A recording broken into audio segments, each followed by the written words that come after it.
identical changes in the mice, confirming that the transformation is indeed mediated by gut bacteria, not hormones. In addition to our founding species of bacteria, we also receive protective antibodies from our mother through the placenta. Armed with these antibodies and our own few but plucky microbial soldiers, we're ready to make our entrance into the world. But exactly how we enter isn't just a matter of convenience. It has significant microbial repercussions that continue to affect our health well into adulthood. Birth. During a normal delivery, the baby's head turns to face the mother's rectum as it crowns and exits the birth canal. This turning brings the baby's nose and mouth into direct contact with her vaginal and rectal contents. What better way to get inoculated with a good dose of bacteria than to come face to tush with the source? A study published in Proceedings of the National Academy of Sciences showed that babies born vaginally are colonized with lactobacillus species and other good bacteria, while babies born by C-section tend to have more common hospital bad bacteria, like staphylococcus, that are associated with illness and infection. This brief act of swallowing a mouthful of our mother's microbes as we enter the world confers unbelievably important benefits. It turns out that exposure to bacteria is a critical early step in the development of our immune system. C-sections bypass this crucial event and are associated with higher rates of asthma, allergies, obesity, type 1 diabetes, and other autoimmune conditions. I'll explain the importance of early microbial exposure in detail in Chapter 3, and the modern plagues that are a result of not having enough of it. Breastfeeding.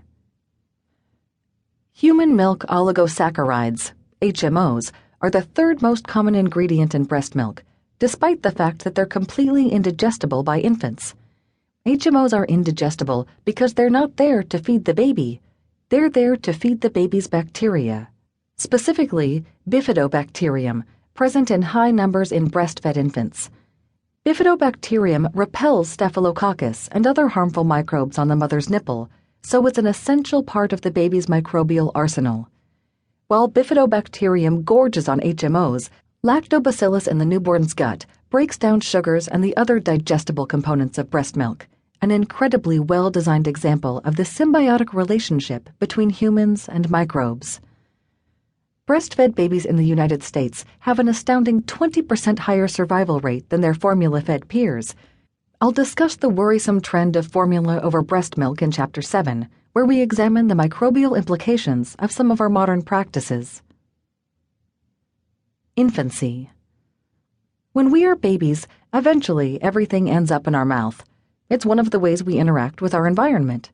It's also one of the ways our environment interacts with our microbiome, allowing bacteria from our home, our siblings, and even our pets to gain access to our gut and help train our immune system to distinguish friend from foe.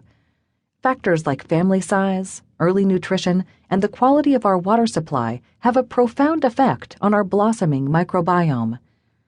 Not surprisingly, as infants, our microbiome most closely resembles that of other household members, especially our mothers, but it's a constantly changing and evolving mix, with lots of species diversity, and events like a fever, a dietary change, or a course of antibiotics can have a major ripple effect. Within a few weeks after birth, bacteria in various parts of our body start to branch out and specialize, and within a few months, the number of species starts to rise, increasing from about 100 in infancy to 1,000 or more by adulthood. Childhood to adulthood. By age 3, our microbiome is almost fully formed and is very similar to that of an adult, although major changes like puberty, the onset of menstruation, pregnancy, and menopause are associated with huge microbial shifts. Some of the physical changes associated with puberty, such as increased oil production that can lead to acne or more pungent body odor under the arms and in the groin, are actually the result of changes in bacteria as different species become more or less dominant. By the time we become senior citizens, we've lost much of our bacterial diversity, and our microbiome starts to resemble that of others in our peer group. Shifts within various microbial populations continue to occur, but as we get older, our microbiome becomes more stable, tending to revert to its previously established baseline after events like an infection or a course